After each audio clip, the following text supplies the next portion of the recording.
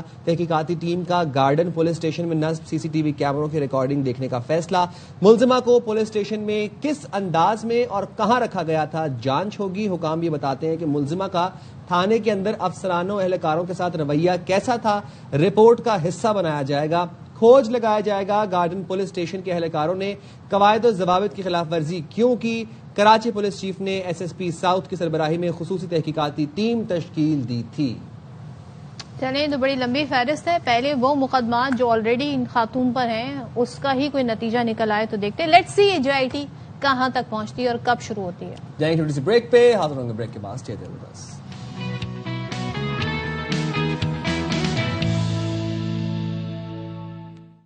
Welcome back جناب. کل میں گیا یہ ناردرن بائی پاس والی منڈی میں, ایشیا کی سب سے بڑی منڈی ہے وہ, اس حوالے سے بھی ہم بات کریں گے. اچھا وہ تو آپ سے میں جانوں گی پوری ڈیٹیل. ہاں وہ جاننی ہے. ہاں میں آپ سے جاننا چاہتی ہوں کہ بھائی کیا حالات ہیں, گرمی کیسی ہے. لیکن اس وقت ایک بڑی اہم آپ کے ساتھ اپڈیٹ ہم شیئر کرنے جا رہے ہیں. قوم کے ایسے بہادر سپوت کی بات کرنے جا رہے ہیں جس کی قربانی کا اعتراف اب کیا جا رہا ہے. قوم کے بہادر سپوت لیاقت شہید کی قربانی کا اعتراف. لیاقت شہید کے اہل خانہ ستارہ شجاعت وصول کرنے کے لیے اسلام آباد روانہ.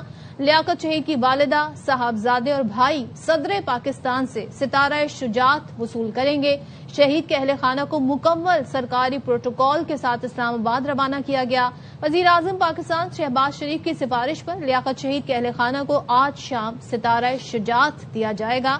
لیاقت شہید نے خودکش بمبار کو روک کر کئی جانوں کا تحفظ یقینی بنایا تھا. تو لیاقت شہید جن کی ہم بات کر رہے ہیں انہوں نے بڑی قربانی دی ہے, کئی جانوں کو بچایا ہے. اس کے لیے انہوں نے اپنی جان کی پرواہ نہیں کی اور اسی کو ریکگنائز کرنے کے لیے اور اسی کا اعتراف کرنے کے لیے ان کو آج ستارہ شجاعت دیا جائے گا جو ان کے اہل خانہ وصول کریں گے. تو وزیر اعظم کی سفارش پر صدر مملکت نے لیاقت شہید کے لیے ستارہ شجاعت کی منظوری دے دی. لیاقت شہید نے اپنی جان قربان کر کے بڑے جانی نقصان کو ٹال دیا.